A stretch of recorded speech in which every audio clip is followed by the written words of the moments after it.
अस्सलाम वालेकुम। Welcome to primitive graphics. मेरा नाम हसन।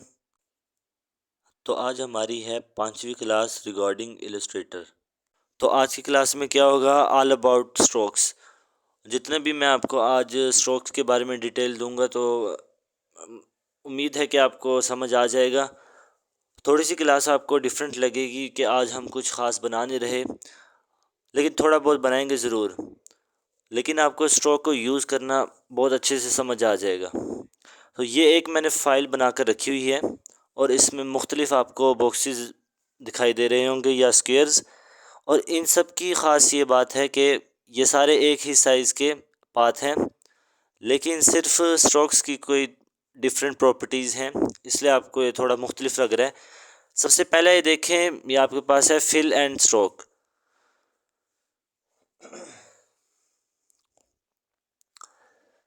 अगर मैं इसको सेलेक्ट करूं तो यहाँ पे आपको फिल और स्ट्रोक दोनों नज़र आ रहे हैं।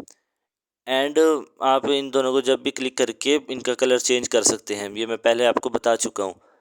अगर मैं इसका स्ट्रोक मैंने ख़त्म करना है तो सिंपली मुझे स्ट्रोक को सिलेक्ट करके, मतलब इसको ऊपर होना चाहिए और इसको नन करेंगे तो स्ट्रोक हट जाएगा। सिमिलरली अगर फिल को हटाना हो हमने तो हम इस पर नन क्लिक कर देंगे। नेक्स्ट आ जाए तो ये हमारा है फिल ओनली, जिसमें स्ट्रोक नहीं है और ये आपकी निशानी ये दे रहा है कि यहाँ पे स्ट्रोक मौजूद नहीं है। नेक्स्ट आपके पास है स्ट्रोक ओनली। स्ट्रोक ओनली में अगर आप सेलेक्ट करेंगे तो यहाँ आपको दिखा रहा है फिल मौजूद नहीं है, जो कि आपको बहुत वाज़े तौर पर दिख रहा है। एक बड़ी इंटरेस्टिंग सी बात है कि जिसमें भी फिल मौजूद होता है इसको आप इजीली क्लिक कर सकते हैं, जैसे ये फिल ओनली वाला। लेकिन अगर ये जो स्ट्रोक ओनली वाला है इसको मैं यहाँ पे ये मूव नहीं होगा, क्योंकि यहाँ पे कोई पकड़ने के लिए मौजूद नहीं है। हाँ, अगर मैं इसकी स्ट्रोक पे डायरेक्टली क्लिक करता हूँ तो ये मूव होएगा, ठीक है। नेक्स्ट आपके पास स्ट्रोक्स की अलाइनमेंट है। ये अलाइन स्ट्रोक टू सेंटर किया हुआ है। ये प्रॉपर्टीज़ आपको देखने को कहाँ से मिलेगी, यहाँ ऊपर आपके पास स्ट्रोक लिखा हुआ है तो इसके पास एक आपके पास पैनल आ जाएगा। यही पैनल आपके पास यहाँ भी मिल जाएगा, ये देखिए स्ट्रोक। या फिर आपके पास विंडो में जाएं और यहाँ से क्लिक करें स्ट्रोक। मैं नीचे स्क्रॉल कर रहा हूँ, ये रहा आपका स्ट्रोक। इस पर आप क्लिक करें तो यहीं से आपका पैनल खुल जाएगा। अब इस पैनल को निकाल के अलग कर लें ताकि आप डायरेक्टली इसी पे देखें। एक चीज़ तो ये चीज़ दिख रहा है आपको कि सिलेक्ट करने, अब आपको दिख रहा है वेट। 8 पॉइंट इसका वेट है। बट अगर यहाँ देखें आप, यहाँ ज़्यादा डिटेल दिख रही हैं, यहाँ पे कम डिटेल दिख रही हैं। टेंशन ना लें, ये आपके पास एक फ्लाई आउट बटन है और इस पर क्लिक करें, बिल्कुल एग्जैक्टली वही पैनल आपके पास आ गया है जो यहाँ दिख रहा है। अब इसमें अगर आप भी देखें तो जैसे मैंने इसको सेलेक्ट किया, यहाँ पे दिखाई दे रहा है अलाइन स्ट्रोक, यहाँ शो हो रहा है अलाइन स्ट्रोक टू सेंटर। अगर मैं इसको सेलेक्ट करूँ तो इसमें align stroke to inside show हो रहा है, और इस वाले को मैं सेलेक्ट करूँ तो इस पर align stroke to outside show हो रहा है। और अगर आप इन तीनों को देखें तो इन तीनों के साइज़ अलग दिख रहे हैं। ये सबसे थोड़ा दिख रहा है, ये और बड़ा दिख रहा है, ये उससे बड़ा दिख रहा है, क्योंकि स्ट्रोक डिफरेंट तरीके से अलाइन हुए हैं। सो याद रखिएगा कि आपके शेप का जो साइज़ है वो डिफरेंट होने लगेगा अगर आपका इन स्ट्रोक का इनसाइड है या सेंटर है। और इसको हम कब यूज़ करेंगे, आगे आगे हम जैसे बढ़ेंगे तो उस तरह आपको पता लगता रहेगा।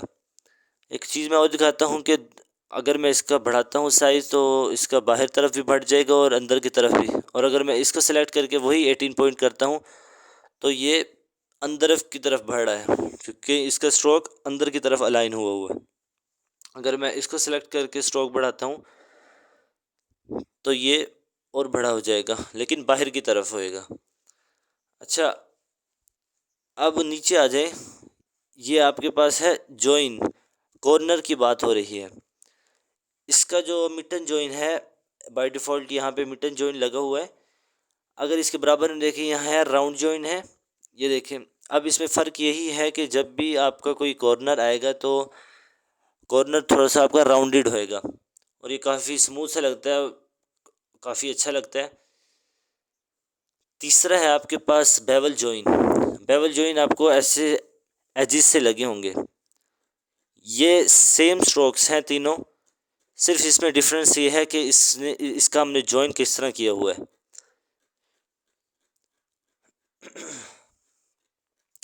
अगर मैं एक को सिलेक्ट करूँगा तो ये प्रेस हो गया, और इसको सिलेक्ट करूँगा तो ये प्रेस हो गया। नेक्स्ट हमारे पास है ये डैश लाइन। आप किसी भी स्ट्रोक को डैश लाइन में कन्वर्ट कर सकते हैं सिंपली अगर इस पर चेक लगा दें। देखिए मैंने जैसे ही चेक हटाया तो यहाँ से डैशेज हट गई, और अगर मैं इसको ऑन कर दूँ यहाँ पे डैशेज हट गई। और इसका गैप किसके अगर अगर यहाँ पे मैं कर देता हूँ 4 पॉइंट, तो ये आपका 4 पॉइंट का डैश आ जाएगा। गैप बाय डिफ़ॉल्ट उतना ही आएगा जितना आपने डैश का साइज दिया, लेकिन आपको मुख्तलिफ चाहिए तो यहाँ पे आप वैल्यू डाल सकते हैं। मुझे 2 पॉइंट्स का चाहिए, और अगला डैश मुझे 2 पॉइंट्स का चाहिए, और उसके बाद मुझे एक और 2 पॉइंट का गैप चाहिए। तो ये देखें डॉट डैश इंटरेस्टिंग सी एक लाइन बन गई है। तो आप किसी भी पाथ को इस तरह से कन्वर्ट कर सकते हैं। ये वाली जो चीज़ मैं बताना चाहूँगा डॉटेड लाइन।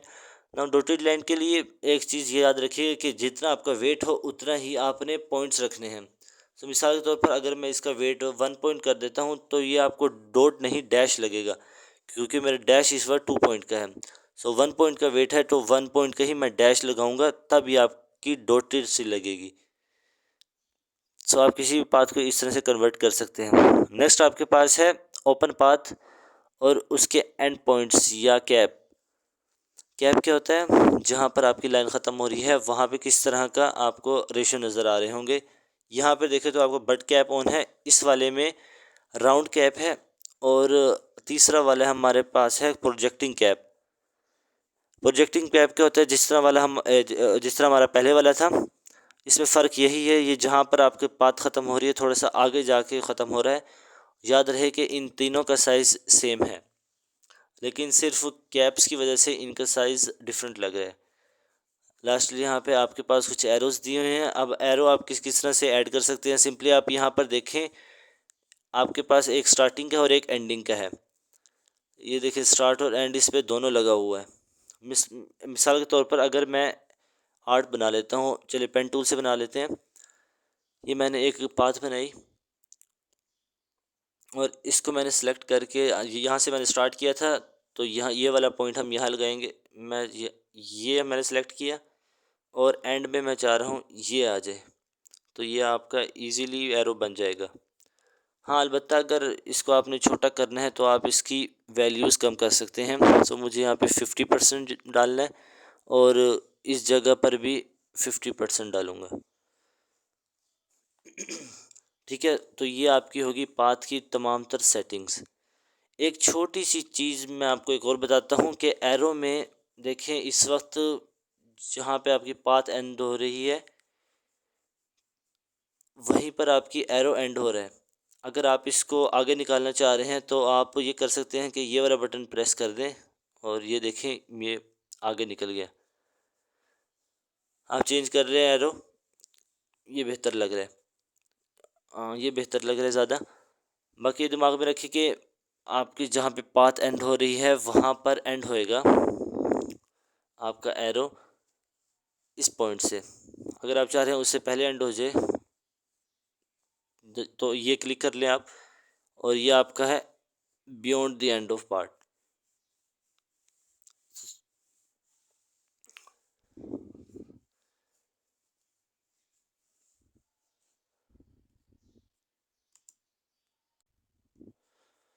आप जब भी कोई चीज़ बना रहे हैं तो इसमें क्या क्या आपके पास ऑप्शन मौजूद हैं। नेक्स्ट चीज़ जो है हमारे पास वो है, यहाँ पर कुछ लाइन सेगमेंट है, ये आप लोगों को पता है, इनको मैं अभी नहीं छेड़ना चाह रहा। हम डायरेक्टली आ रहे हैं इस ब्रश पे, पेंट ब्रश पे। याद रहे कि पेंट ब्रश भी आपका स्ट्रोक है, थोड़ा सा मुख्तलिफ है, लेकिन हम उसको बहुत डिटेल में पढ़ेंगे। मैं एक न्यू फाइल ले रहा हूँ और इस पर मैं थोड़ा सा यूज़ करके आपको बता रहा हूँ। देखें इस ब्रश पे एक ख़ासियत है कि ये थोड़ा सा थिक चल रहा होता है। आप सिंपली ब्रश लें और क्लिक करके ड्रैग करें, आप इजीली इससे ड्राइंग्स बना सकते हैं। इसी ब्रश के अंदर आपके पास दिया हुआ है ब्लॉक ब्रश। मैं लेकिन पहले आपको पेंट ब्रश के बारे में बता दूं। नंबर 1 के ये देखिए, जब भी आप इस ब्रश से कोई चीज़ बना रहे हैं, अगर इसका कलर चेंज करना है तो आपको स्ट्रोक का कलर चेंज करना है। ये फिल नहीं है, ये स्ट्रोक है। स्ट्रोक का कलर चेंज करेंगे और ये आपका ब्रश का कलर चेंज हो जाएगा। अगर आप पहले से सिलेक्ट करके चला रहे हैं तो ये उसी कलर में आएगा, बाकी हम बाद में कलर चेंज कर सकते हैं। ये मैंने ग्रीन ले लिया, ये ग्रीन स्ट्रोक्स चल रहा है।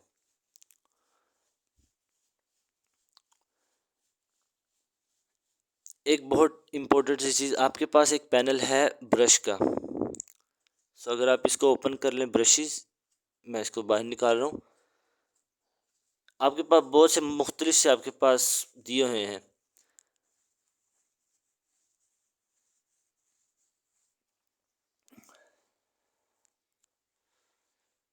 ये बहुत से इधर शेप्स दी हुई हैं। और एक और इम्पोर्टेंट बात, ये जो ब्रशेस आपको दिख रहे हैं ये आप किसी भी पाथ पर अप्लाई कर सकते हैं। सो मिसाल के तौर पर अगर मैंने इवन पेन टूल से कोई लाइन बनाई है, इसको मैं सिंपली अप्लाई करना चाह रहा हूँ तो आप इसको क्लिक कर दें और ये अप्लाई हो जाएगा।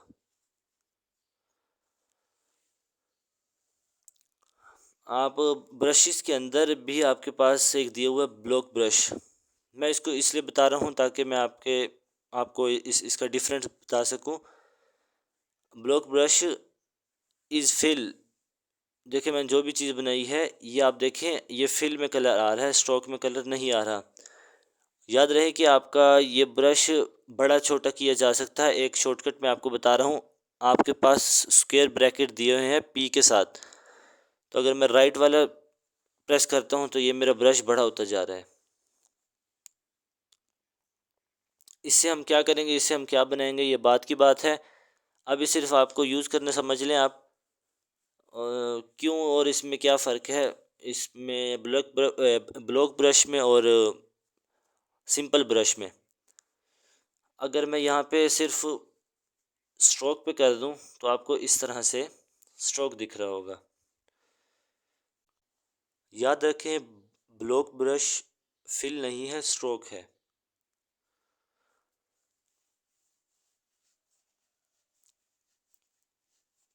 हमारा जो नेक्स्ट टूल है वो है हमारा ये शेपर टूल। मैं आपको बाद में बताता हूँ, ये पहले पेंसिल टूल देख लें।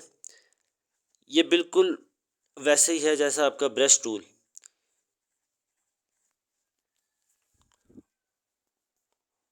और ये आपको लाइव रिज़ल्ट नहीं दे रहा होता। अगर आपको लाइव देखना है तो आपको ब्रश टूल ही यूज़ करना होगा। सो पेंसिल टूल इज़ सिर्फ आपको स्ट्रोक लगा के देगा। इस पेंसिल टूल के अंदर ही आपके पास कुछ और टूल्स मौजूद हैं, smooth tool, path eraser tool.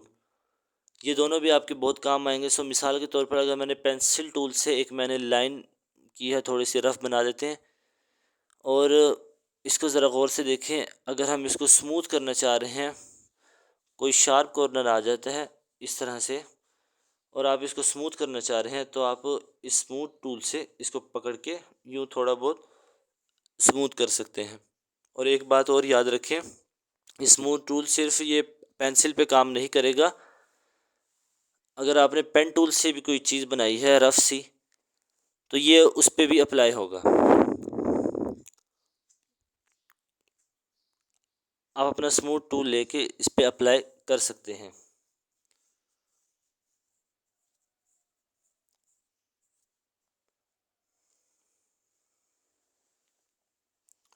इस पूरी बात को अगर कर देंगे तो ये आपको स्मूथ कर देगा और कई मर्तबा हमें इसकी ज़रूरत पड़ती है।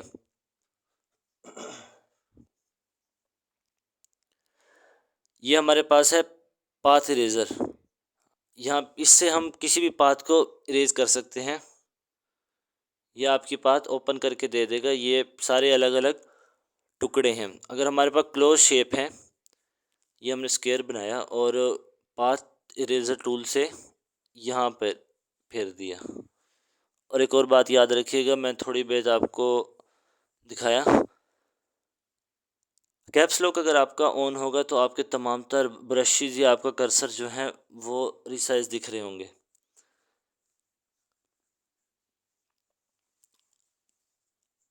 अगर मैं पेन टूल लेता हूँ तो पेन टूल पे मैंने अगर कैप्स लॉक को ऑन कर दिया तो ये आपको क्रॉस दिख रहा होगा।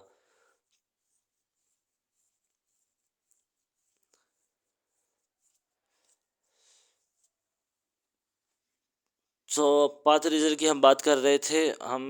इसका काम यह है कि ये पाथ को इरेज कर देता है। ये देखें, ये अलग अलग टुकड़े हो चुके हैं। नेक्स्ट आपके पास है आ रहा है शेपर टूल। ये है थोड़ा सा नया टूल, इसके बारे में मैं आपको बताऊं। शेपर टूल देखते हैं हम। अगर आपने कोई शेप बनाना हो, फॉर एग्जांपल आपने एक ट्रायंगल बनाना है, ऐसे ही आप हाथ से बना लें और ये आपको बिल्कुल परफेक्ट सा बना के दे देगा।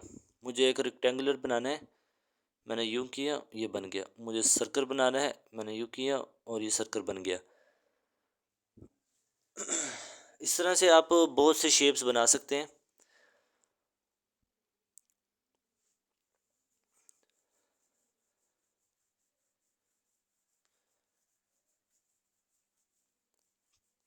अगर मैं कोई ओपन पाथ रखूँगा तो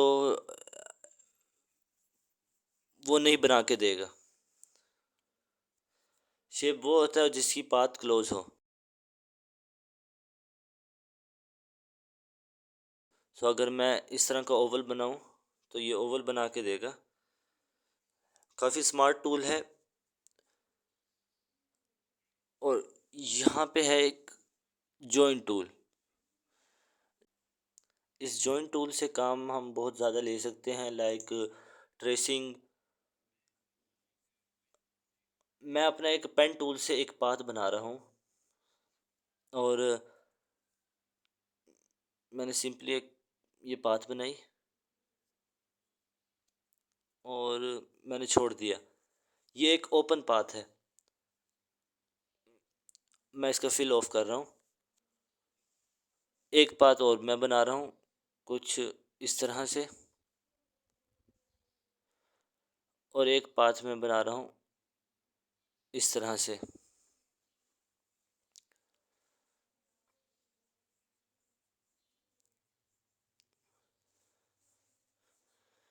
ये तीनों अलग-अलग से कर्व्स हैं, ओपन पाथ्स हैं।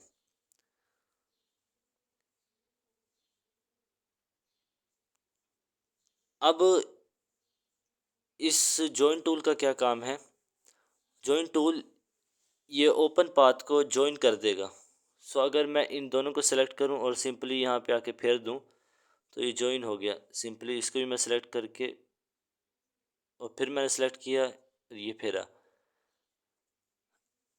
ये एक पूरा एक शेप में चेंज हो गया है और इसमें एवरेज जॉइंट करने की कोई ज़रूरत नहीं है। ये सिंपल से आपका कॉर्नर आ रहा है और अगर आप चाहें तो इसको कट भी कर सकते हैं।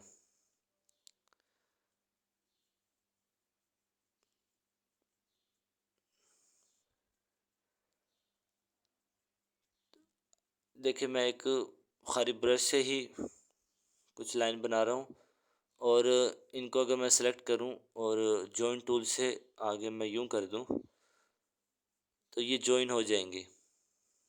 ये पूरा एक क्लोज शेप बन जाता है।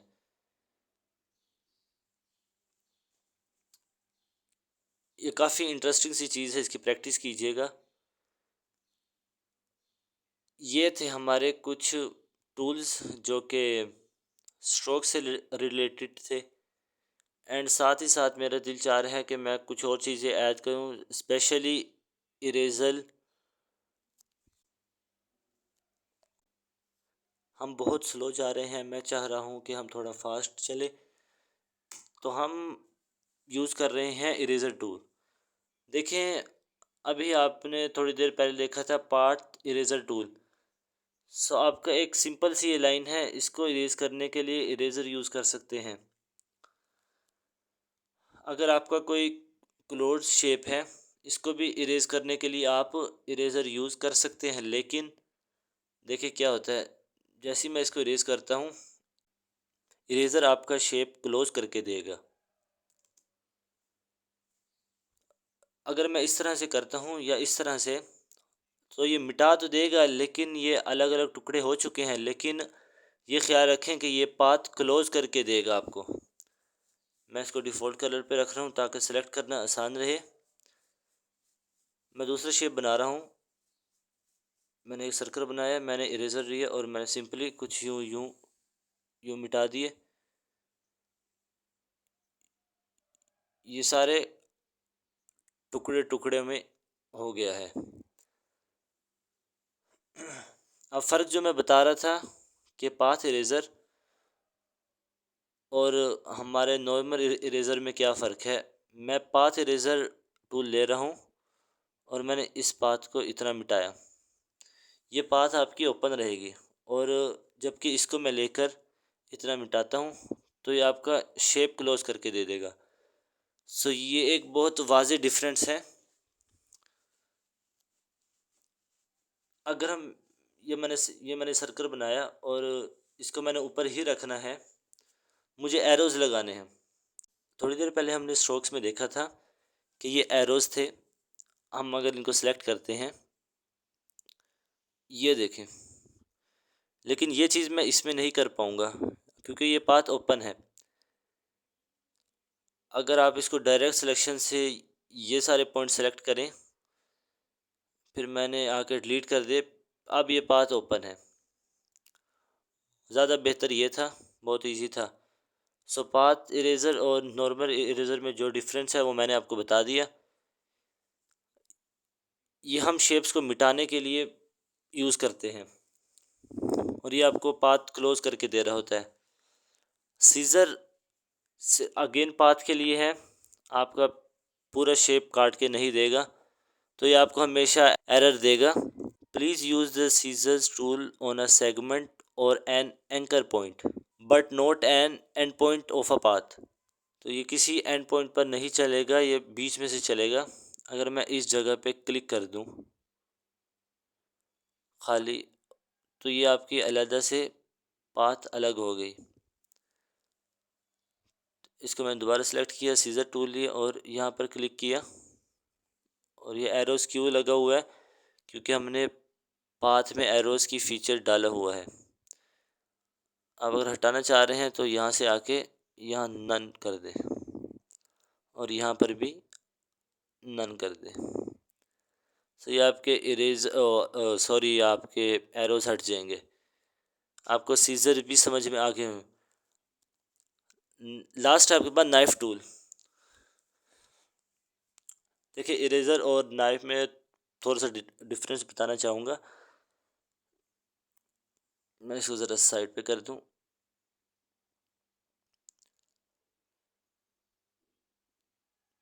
अगर आप इरेज़र से इसको मिटाएं तो इसने ये दो शेप बना कर दिए हैं, लेकिन बीच में ये गैप आ रहा है जितना बड़ा मेरा इरेज़र था।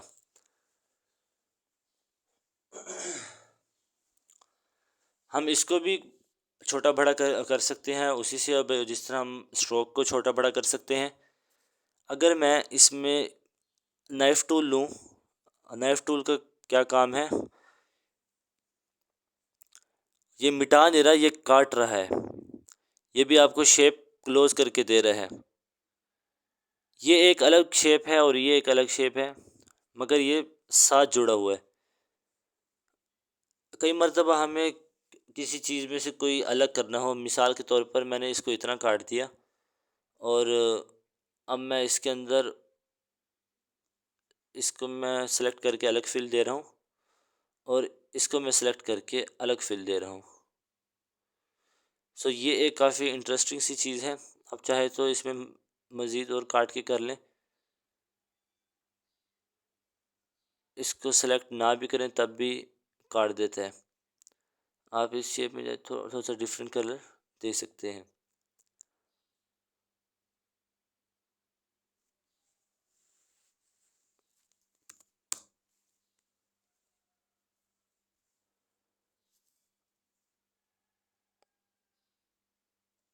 Like this. और आप चाहे तो इसका स्ट्रोक भी नन कर दें।